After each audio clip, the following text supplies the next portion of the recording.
ओम नमो भगवते वासुदेवाय। हमारे हिंदू धर्म में हर महीने 2 एकादशी व्रत किए जाते हैं। इस तरह से वर्ष में कुल 24 एकादशी व्रत आते हैं। हिंदू कैलेंडर के अनुसार इस समय आषाढ़ का महीना चल रहा है। आषाढ़ माह के कृष्ण पक्ष की एकादशी को योगिनी एकादशी व्रत किया जाता है। एकादशी व्रत भगवान विष्णु को समर्पित है। इस बार योगिनी एकादशी पर कई शुभ और कल्याणकारी योग बन रहे हैं। तो आइए सबसे पहले जानते हैं योगिनी एकादशी के शुभ मुहूर्त के बारे में। आषाढ़ मास के कृष्ण पक्ष की एकादशी तिथि का प्रारंभ 10 जुलाई 2026 को सुबह 8:16 से होगा और एकादशी तिथि का समापन 11 जुलाई को सुबह 5:22 तक होगा।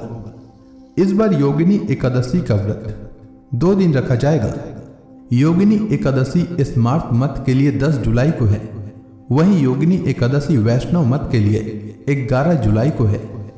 10 जुलाई को सूर्योदय का समय सुबह 5:31 और सूर्यास्त का समय शाम 7:22 रहेगा। अभिजीत मुहूर्त रहेगा सुबह 11:59 से दोपहर 12:54 तक। वहीं 11 जुलाई को सूर्योदय का समय रहेगा सुबह 5:31 और सूर्यास्त होगा शाम 7:22 पर। अभिजीत मुहूर्त रहेगा सुबह 11:59 से दोपहर 12:54 तक। वहीं द्वादशी तिथि 12 जुलाई को सुबह 2:49 पर सूर्योदय से पहले समाप्त हो जाएगा। आइए जानते हैं एकादशी व्रत पारण के शुभ मुहूर्त के बारे में। जो व्रती योगिनी एकादशी का व्रत 10 जुलाई को रखेंगे उनके लिए एकादशी व्रत पारण का शुभ मुहूर्त 11 जुलाई को दोपहर 1:50 से दोपहर 4:36 तक रहेगा। व्रती सुबह में पारण नहीं कर सकेंगे क्योंकि सुबह में हरिवासर रहेगा और एकादशी व्रत नियम के अनुसार एकादशी व्रत का पारण हरिवासर में करना वर्जित होता है।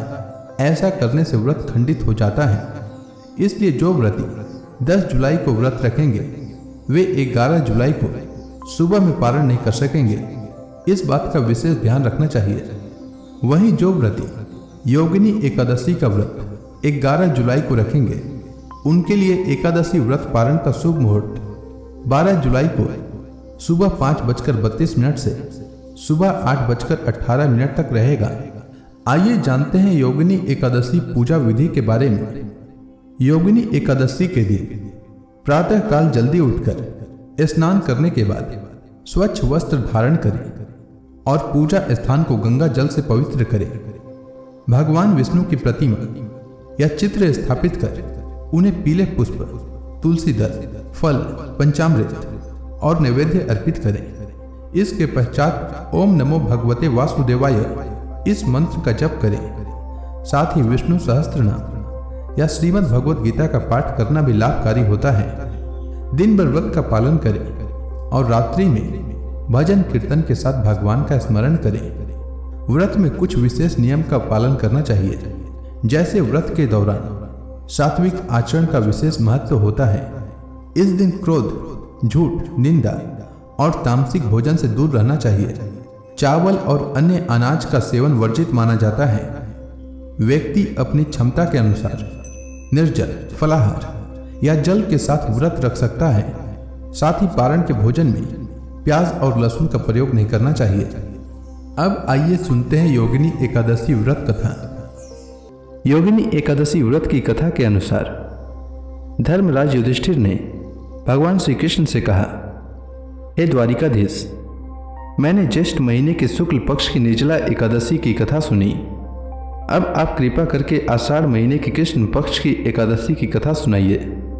इस एकादशी का नाम तथा महात्म्य क्या है, सो आप मुझे विस्तार पूर्वक बताइए। भगवान श्री कृष्ण ने कहा, हे युधिष्ठिर, आषाढ़ माह के कृष्ण पक्ष की एकादशी का नाम योगिनी एकादशी है। इसके व्रत से सभी पाप नष्ट हो जाते हैं। यह व्रत इस लोक में भोग तथा परलोक में मुक्ति देने वाला है। हे युधिष्ठिर, यह एकादशी तीनों लोकों में प्रसिद्ध है। इसके व्रत से सभी पाप नष्ट हो जाते हैं। तुम्हें मैं पुराण में कही हुई कथा सुनाता हूँ, ध्यानपूर्वक श्रवण करो। कुबेर नाम का एक राजा अलकापुरी नाम की नगरी में राज्य करता था। वह बहुत बड़ा शिव भक्त था। उसका हेममाली नामक एक यक्ष सेवक था जो पूजा के समय फूल लाया करता था। हेममाली की विशालाक्षी नाम की अति सुंदर स्त्री थी। एक दिन वह मानसरोवर से पुष्प लेकर आया, किंतु कामासक्त होने के कारण पुष्पों को रखकर अपनी स्त्री के साथ रमण करने लगा। इस भोग विलास में दोपहर हो गई। हेममाली की राह देखते देखते जब राजा कुबेर को दोपहर हो गई, तब उसने क्रोधपूर्वक अपने सेवकों को आज्ञा दी कि तुम लोग जाकर पता लगाओ कि हेममाली अभी तक पुष्प लेकर क्यों नहीं आया। जब सेवकों ने उसका पता लगा लिया तो राजा के पास जाकर बताया, हे राजन, वह हेममाली अपनी स्त्री के साथ रमण कर रहा है। इस बात को सुन राजा कुबेर ने हेममाली को बुलाने की आज्ञा दी। डर से कांपता हुआ हेममाली राजा के सामने उपस्थित हुआ। उसे देखकर कुबेर को अत्यंत क्रोध आया और उसके होठ फड़फड़ाने लगे। राजा ने कहा, अरे अधम, तूने मेरे परम पूजनीय देवों के भी देव भगवान शिव जी का अपमान किया है। मैं तुझे शाप देता हूं कि तू स्त्री के वियोग में तड़पे और मृत्यु लोक में जाकर कोढ़ी का जीवन व्यतीत करे। कुबेर के शाप से वह तत्क्षण स्वर्ग से पृथ्वी पर आ गिरा और कोढ़ी हो गया। उसकी स्त्री भी उससे बिछड़ गई। मृत्यु लोक में आकर उसने अनेक भयंकर कष्ट भोगे, किंतु शिव की कृपा से उसकी बुद्धि मलिन न हुई और उसे पूर्व जन्म की भी स्मृति बनी रही। अनेक कष्टों को भोगता हुआ तथा अपने पूर्व जन्म के कुकर्मों को याद करता हुआ वह हिमालय पर्वत की तरफ चल पड़ा। चलते चलते वह मार्कंडेय ऋषि के आश्रम में जा पहुंचा। वह ऋषि अत्यंत वृद्ध तपस्वी थे। वह दूसरे ब्रह्मा के समान प्रतीत हो रहे थे और उनका वह आश्रम ब्रह्मा की सभा के समान शोभा दे रहा था। ऋषि को देखकर हेममाली वहां गया और उन्हें प्रणाम करके उनके चरणों में गिर पड़ा। हेममाली को देखकर मार्कंडेय ऋषि ने कहा, तूने कौन से निकृष्ट कर्म किए हैं जिससे तू कोढ़ी हुआ और भयंकर कष्ट भोग रहा है। महर्षि की बात सुनकर हेममाली बोला, हे मुनि श्रेष्ठ, मैं राजा कुबेर का अनुचर था। मेरा नाम हेममाली है। मैं प्रतिदिन मानसरोवर से फूल लाकर शिव पूजा के समय कुबेर को दिया करता था। एक दिन पत्नी सहवास के सुख में फंस जाने के कारण मुझे समय का ज्ञान ही नहीं रहा और दोपहर तक पुष्प न पहुंचा सका। तब उन्होंने मुझे शाप दिया कि तू अपनी स्त्री का वियोग और मृत्यु लोक में जाकर कोढ़ी बनकर दुख भोग। इस कारण मैं कोढ़ी हो गया हूं तथा पृथ्वी पर आकर भयंकर कष्ट भोग रहा हूं। अतः कृपा करके आप कोई ऐसा उपाय बतलाएं जिससे मेरी मुक्ति हो। मार्कंडेय ऋषि ने कहा, हे हेममाली, तूने मेरे सन्मुख सत्य वचन कहे हैं, इसलिए मैं तेरे उद्धार के लिए एक व्रत बताता हूं। यदि तू आषाढ़ माह के कृष्ण पक्ष की योगिनी नामक एकादशी का विधि पूर्वक व्रत करेगा तो तेरे सभी पाप नष्ट हो जाएंगे। ऋषि के वचन सुन हेममाली अत्यंत प्रसन्न हुआ और उनके वचनों के अनुसार योगिनी एकादशी का विधान पूर्वक व्रत किया।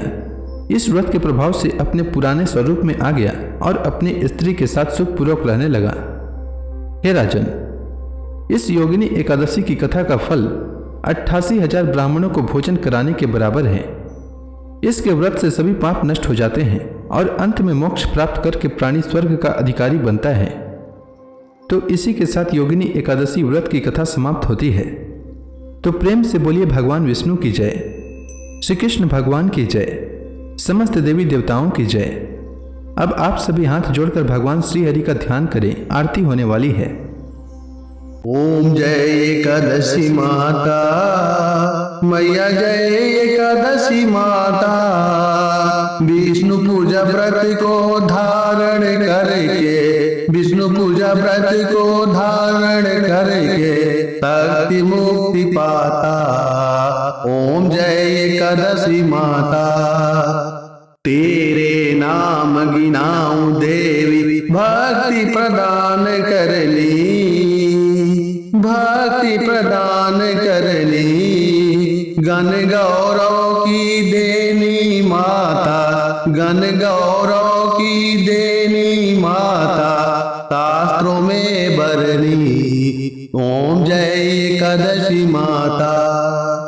मार्गशीर्ष कृष्ण पक्ष की उत्पन्ना, विश्व तारणी जननी मैया, विश्व तारणी जननी। शुक्ल पक्ष में हुई मोक्षदा, शुक्ल पक्ष में हुई मोक्षदा, मुक्तिदाता बन के भरमी। ओम जय एकादशी माता। पौष के कृष्ण पक्ष की सफला नामक है, शुक्ल पक्ष में होए पुत्रदा, आनंद अधिक रहे। ओम जय एकादशी माता। नाम सटतिला माघ मास में कृष्ण पक्ष आवे, मैया कृष्ण पक्ष आवे, शुक्ल पक्ष में जया कहावे, शुक्ल पक्ष में जया कहावे, विजय सदा पावे। ओम जय एकादशी माता। विद्या फाल्गुन कृष्ण पक्ष में शुक्ला अमला की, मैया शुक्ला अमला की, पाप मोचनी कृष्ण पक्ष में चैत्र महाबली की। ओम जय एकादशी माता। चैत्र शुक्ल में नाम कामदा, धन देने वाली, मैया धन देने वाली, नाम बरूथनी कृष्ण पक्ष में बैसाख माहवाली। ओम जय एकादशी माता। शुक्ल पक्ष में होए मोहिनी, अपराज्येष्ठ कृष्ण पक्षी, मैया अपराज्येष्ठ कृष्ण पक्षी, नाम निर्जला सब सुख करने, शुक्ल पक्ष रखी। ओम जय एकादशी माता। योगिनी नाम आषाढ़ में जानो, कृष्ण पक्ष करनी, मैया कृष्ण पक्ष करनी, देव सैनी नाम कहायो, शुक्ल पक्ष धरनी। ओम जय एकादशी माता। कामिका श्रावण मास में आवे, कृष्ण पक्ष कहिए, श्रावण शुक्ला होए पवित्रा, आनंद से रहिए। ओम जय एकादशी माता। अजा भाद्रपद कृष्ण पक्ष की परिवर्तनी शुक्ला, मैया परिवर्तनी शुक्ला, इंद्राश्विन कृष्ण पक्ष में व्रत से भव सागर निकला। ओम जय एकादशी माता।